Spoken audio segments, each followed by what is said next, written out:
Voice change, বাচ্য পরিবর্তন।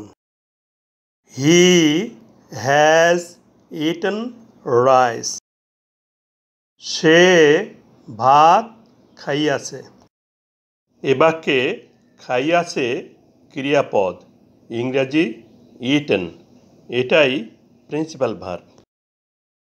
Principal verb ইটেনের ফর্মগুলো দেখে নিই। ইট বা ইটস অর্থ খাওয়া, প্রেজেন্ট ফর্ম বা ভার্ব 1। এট পাস্ট ফর্ম বা ভার্ব 2। ইটেন পাস্ট পার্টিসিপল বা ভার্ব 3। এখন সাবজেক্ট এবং অবজেক্ট জানার জন্য ক্রিয়াপদকে প্রশ্ন করি। কে খাইয়াছে? সে বা হি সাবজেক্ট। ক্রিয়াপদকে কে দিয়ে প্রশ্ন করে যে উত্তর পাওয়া যাবে তাহাই সাবজেক্ট। কি খাইয়াছে? ভাত বা রাইস অবজেক্ট। ক্রিয়াপদকে কি দ্বারা প্রশ্ন করে যে উত্তর পাওয়া যায় তাহাই বস্তুবাচক অবজেক্ট।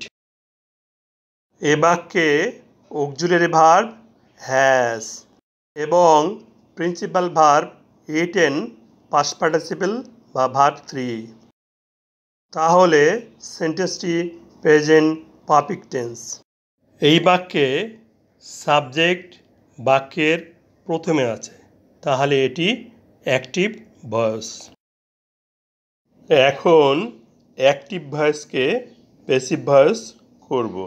অবজেক্ট রাইসকে প্যাসিভ ভয়েস করতে বাক্যের প্রথমে সাবজেক্ট হিসেবে বসাতে হবে। প্রেজেন্ট পারফেক্ট টেন্সের প্যাসিভ ভয়েসের গঠন। অক্সিলারি ভার্ব হ্যাজ বিন বা হ্যাভ বিন প্লাস প্রিন্সিপাল ভার্বের পাস্ট পার্টিসিপল বা ভার্ব 3। রাইস একটি নাম, third person singular number. Third person singular নাম্বারের সাথে হ্যাজ বিন বসে, তাহলে রাইস এর সাথে হ্যাজ বিন বসাই। তারপর প্রিন্সিপাল ভার্বের পাস্ট পার্টিসিপল বা ভার্ব 3 বসবে। ইট ভার্বের পাস্ট পার্টিসিপল বা ভার্ব 3 পাচ্ছি, ইটেন। তাহলে ভার্ব 3 স্থলে ইটেন এসে বসবে। এরপর প্রেপোজিশন বাই ব্যক্তির ক্ষেত্রে বসবে। প্রেপোজিশনের পরে বাক্যের সাবজেক্ট হি এর অবজেক্টিভ কেসের প্রয়োজন হবে। হি এর কেসগুলো দেখে নেই। হি নমিনেটিভ কেস। হি এর অবজেক্টিভ কেস হিম।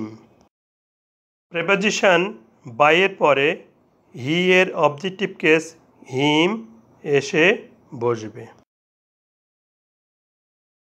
অ্যাক্টিভ ভয়েসে বাক্যের শেষে ফুল স্টপ আছে, প্যাসিভ ভয়েসেও বাক্যের শেষে ফুল স্টপ থাকবে।